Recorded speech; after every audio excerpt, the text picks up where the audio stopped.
Okay, this is part 2 of our Google Classroom Basics. In this lesson, we're going to be looking at creating, submitting, and grading assignments.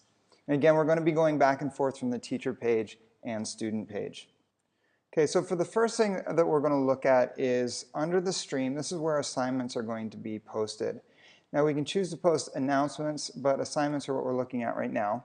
And when we create assignment, first of all, you can type in the title of the assignment, and you can type in a due date or choose from a calendar. You can add a time if you want to, and you can edit that by typing.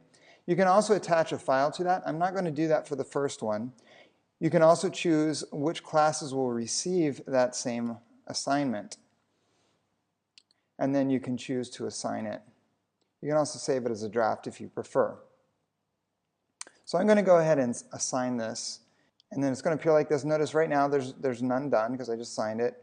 It will tell me how many students are in my class here. I only have one sample student in my fake class here, and he hasn't done it yet.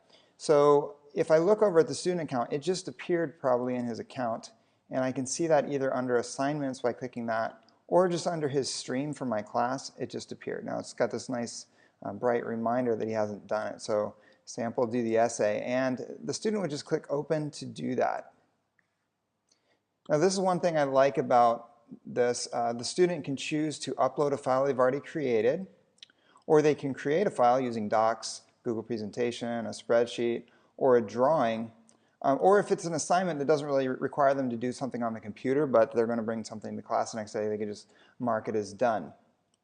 So I'm going to click this as a document, and this will pop up for them. Now they're probably going to want to edit that, and so they can open that up. It'll come up in another window. And notice the name of this. Sample was what I named my assignment, so it's giving the assignment name, and this is actually the name of my fake student. So it's the name of the assignment, student name, just automatically done that. And the student can answer the question here, or complete the assignment, whatever the assignment is, and just click on Turn In. Or if they don't want to turn it in right now, they can just save it for later. And they can also choose to turn it in from here. Now right now they can edit this file, but as soon as they click Turn In, this file will not have permission for them to edit it anymore.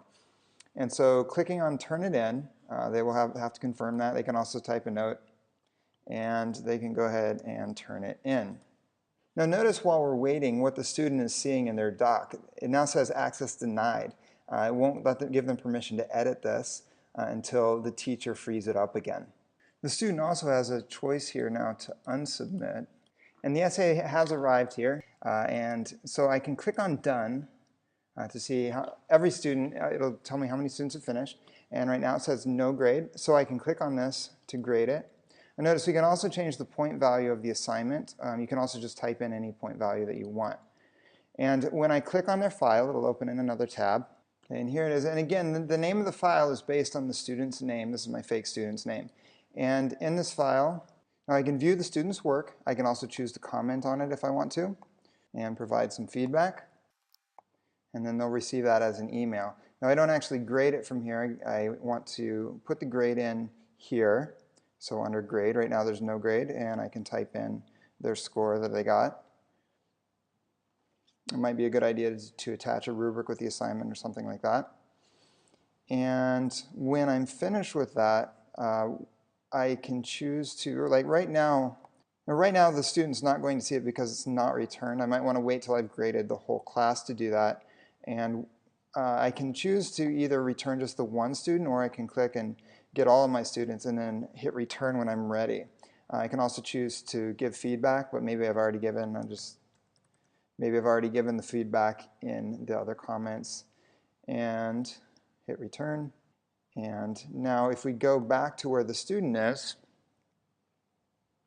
now notice it just popped up here. That was pretty quick. They see their grade, and they'll also see their file. Now they can open this up and edit it now. They also see my comment on there. Notice another feature on here is they can choose to resubmit it. So maybe there was an error on there. Notice maybe because they forgot a period on there. And so we put that on there and can turn it in, or come over here and click resubmit, and it will come back to the teacher to be graded again. Now again, once that happens, the student will lose their editing privileges. It will bounce back to the teacher, and notice it says resubmitted. And this teacher can, if they want to, grade it again and then return it.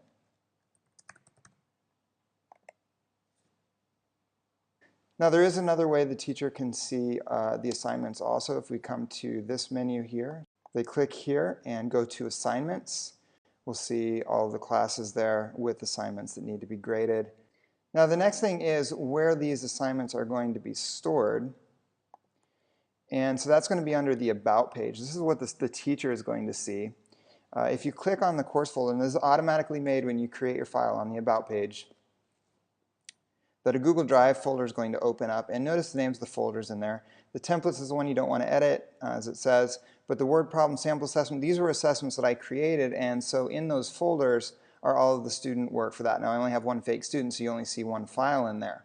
The student is also going to be able to see these under their About page, only they will only see their own files, whereas as a teacher, you'll see every student's file. So those are the basics to a Google Classroom. So from now you should be able to set it up and use the essential features. If you have questions, you can use the help menu, or you can ask me in an email or during our small group sessions.